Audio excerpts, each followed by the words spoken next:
So hello guys, welcome back to another video of study with me. So guys, इस video में बात करने वाले हैं एक बहुत ही बेहतरीन से टॉपिक के बारे में, दैट इज राइटिंग प्रैक्टिस। यार राइटिंग प्रैक्टिस होती क्या है? अरे राइटिंग प्रैक्टिस इतना ज्यादा मेजर इंपॉर्टेंट टॉपिक है कि हम हर जगह सुनते हैं राइटिंग प्रैक्टिस बहुत ज्यादा जरूरी होती है, और एग्जाम में बिना राइटिंग प्रैक्टिस के तो जा ही नहीं सकते। तो क्या होती है राइटिंग प्रैक्टिस और कैसे करनी रहती है और किस किस को करनी चाहिए, सो ईच एंड एवरीथिंग बताने वाला हूं आप लोगों को राइटिंग प्रैक्टिस के बारे में। और इसलिए चैनल सब्सक्राइब नहीं किया हो ना तो कर लेना, बिकॉज ऐसी बेहतरीन सी वीडियोस लाते रहता हूं आप लोगों के चैनल पे। और लाइक कर देना वीडियो को।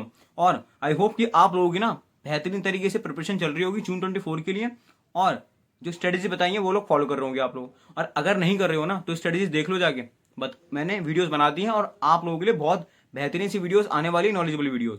इसलिए कह रहा हूँ चैनल सब्सक्राइब नहीं किया तो अभी कर दो, अपने दोस्तों में भी शेयर कर दो। सो गाइस ध्यान से सुनना each and everything about writing practice. देखो पहले हम बात करते हैं यार राइटिंग प्रैक्टिस होती क्या है। सब कहते हैं राइटिंग प्रैक्टिस करो, राइटिंग प्रैक्टिस करो, लेकिन करे कैसे, होती क्या है, कुछ तो बताओ। तो आपका भाई है ना, डोंट वरी। देखो ये राइटिंग प्रैक्टिस होती क्या है। राइटिंग प्रैक्टिस का मतलब है कि जब भी आप एग्जाम में जाओगे तो आप क्या कहते हो, प्रोफेशनल एग्जाम में आए हो, ठीक है। प्रोफेशनल एग्जाम में क्या होता है, 3 घंटे, ठीक है। 3 घंटे एग्जाम में होते हैं। कहानी शुरू कहां से होती है, शुरू होती है जब हम एग्जाम देने जाएंगे। तो 3 घंटे में कभी कभी ऐसा होता है पूरा पेपर कंप्लीट नहीं कर पाते क्योंकि बहुत लेंथी पेपर आ जाता है, ठीक है।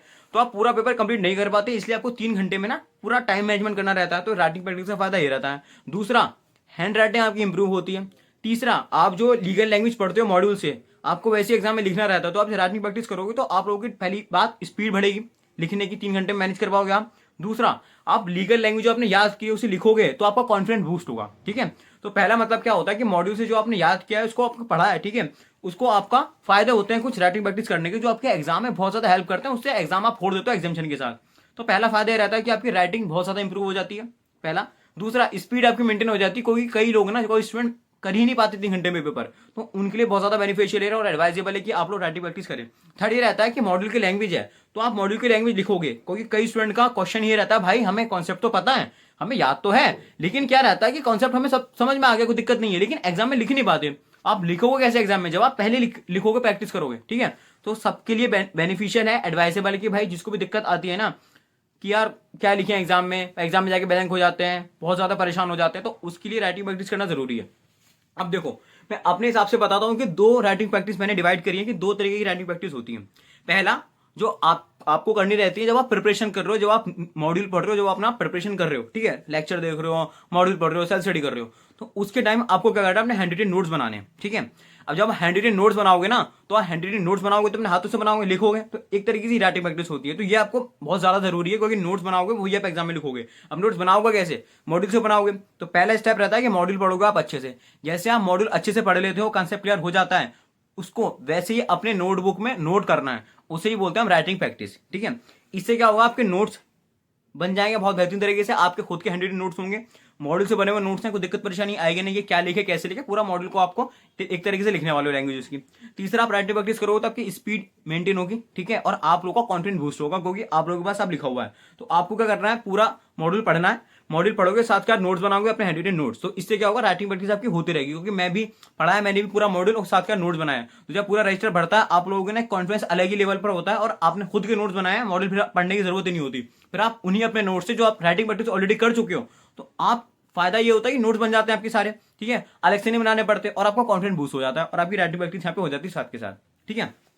अब आती है इससे ज्यादा जरूरी जो राइटिंग प्रैक्टिस रहती है, वो रहती है जब एग्जाम से 1 महीने पहले रहते हो, क्योंकि जून में आपके एग्जाम है, तो मई में क्या करते हो आप, एग्जाम जो दिसंबर में हुआ था, लास्ट टाइम का जो आपका एग्जाम है दिसंबर 23 का, वो आप पूरा का पूरा सॉल्व करोगे 3 घंटे में। तो आप क्या करोगे, लास्ट ईयर का क्वेश्चन पेपर उठाओगे दिसंबर 23 का, उसे पूरे 3 घंटे में सॉल्व करने की कोशिश करोगे। आप उस 3 घंटे में क्वेश्चन पेपर सॉल्व करना पूरे शिद्दत के साथ, कमरा बंद करके, रूम बंद करके, पूरा आप शिद्दत के साथ फोकस करेंगे से 3 घंटे ऐसा क्रिएट करना एनवायरमेंट कि आप एग्जाम हॉल में बैठे हुए हो। तो उस 3 घंटे पूरा पेपर कंप्लीट करोगे आप, और आपको इस तरीके से कॉन्फिडेंस आपको आ जाएगा 3 घंटे में आप कंप्लीट कर पा रहे हो या नहीं कर पा रहे हो। अगर नहीं कर पा रहे हो तो तुरंत एग्जाम जैसे खत्म होगा ना, आपको मिस्टेक्स लिखनी है कि जीआईएल पेपर में मेरी क्या क्या मिस्टेक हुई है। सपोज दैट कि आप 3 घंटे पेपर कंप्लीट नहीं कर पाए, हो गया। दूसरा, प्रेजेंटेशन नहीं दे पाए आप लोग, और आपको प्रेजेंटेशन की वीडियो चाहिए कि कैसे प्रेजेंटेशन देते हैं, तो मैंने वीडियो डाली हुई है यूट्यूब पे, पॉपुलर वीडियो में जाना, पहली वीडियो होगी, उसे क्लिक करके देख लेना, ठीक है, कि आपको पता चल जाएगा कि प्रेजेंटेशन मिस्टेक हो रही है, आप 3 घंटे में टाइम मैनेजमेंट नहीं कर पा रहे हो, या आप सोच ही जा रहे हो, आपको लर्न नहीं हो रहा है, या आपको कंसेप्ट याद नहीं आ रहे हैं, आपने याद तो किया, आपको पॉइंट्स याद नहीं आ रहे हैं, तो कहां मिस्टेक कर रहे हो, जो आपकी मिस्टेक हो रही है आप जीआईएल के पेपर में लिख लेना कि जीआईएल पेपर में मिस्टेक हुई है, ठीक है। अब इससे क्या फायदा रहेगा, इससे आपको पता चल जाएगा कि मैं 3 घंटे में मैनेज कर पा रहा हूं या नहीं कर पा रहा हूं। तो ऐसी सारी पेपर्स के साथ करोगे और जो जो मिस्टेक है आप उसको एनालाइज कर लेना। बाकी फिर आप जून में देखने जाओगे, पेपर देने जाओगे, तो एक तो आपको जो 9 दिन का जो 8 दिन का लगातार प्रेशर रहता है कि एक भी दिन का गैप नहीं है एग्जाम के बीच में, तो आप प्रेशर हैंडल कर लोगे। दूसरा आपको पता चलेगा 3 घंटे पेपर एक्जैक्टली कंप्लीट कैसे करना है, ठीक है। तो ये रैपिड प्रैक्टिस का बहुत ज्यादा बेनिफिट रहता है आप लोगों को। सो गाइस ये पूरा ईच एंड एवरीथिंग मैंने आप लोगों को बता दिया राइटिंग प्रैक्टिस के बारे में, ठीक है। तो राइटिंग प्रैक्टिस एक चीज और रहती है, राइटिंग प्रैक्टिस जब आप टेस्ट सीरीज देते हो ना तो वहां पे राइटिंग प्रैक्टिस हो जाती है, ठीक है। तो ये बहुत ही ज्यादा बेनिफिशियल रहता है आप लोगों के लिए, मैंने भी ऐसे ही किया था, आप लोग कर सकते हैं, बहुत ज्यादा बेनिफिशियल है, ठीक है। और भी ज्यादा वीडियोस आने वाली है आप लोगों के लिए बेनिफिशियल वीडियोस। ये तो राइटिंग प्रैक्टिस की हो गई, ईच एंड एवरीथिंग मैंने नोट्स कैसे बनाने हैं वो भी आप लोगों को बता दिया, ठीक है। तो पूरा ईच एंड एवरीथिंग मैंने बता दिया राइटिंग प्रैक्टिस के बारे में आप लोगों को, ठीक है। अब राइटिंग प्रैक्टिस में एक बहुत बड़ा क्वेश्चन आता है कि केस स्टडीज रहती है ना, वो भी आपको सॉल्व करके देखनी है। ये जैसे कि कंप्यूटर को केस लॉ क्वेश्चन आ गया, ठीक है। तो आप क्या करना है, सबसे लिखोगे प्रोविजन ऑफ द केस, ठीक है। फिर आप लिखोगे फैक्ट ऑफ द केस, फिर लिखोगे कंक्लूजन ऑफ द केस, ठीक है। कंक्लूजन में आप ऐसे लिखोगे in light of the above provision, जो आपने अबव प्रोविजन डिस्कस किया है ना उसके लाइट में आप ये सब बता रहे हो, ठीक है।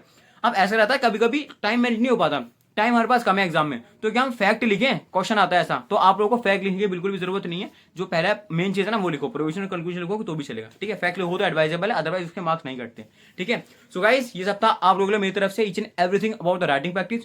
सो guys if you like the video hit the like button, subscribe the channel and last you know very well guys share as much as you can. मिलते हैं नेक्स्ट वीडियो में, मस्त तरीके से पढ़ता रहो, गजब तरीके से पढ़ता रहो। All the best for the examination, tata bye see you later. Subscribe कर दो चैनल को एंड फैला दो अपने दोस्तों में, tata bye see you later, all the best for the examination guys.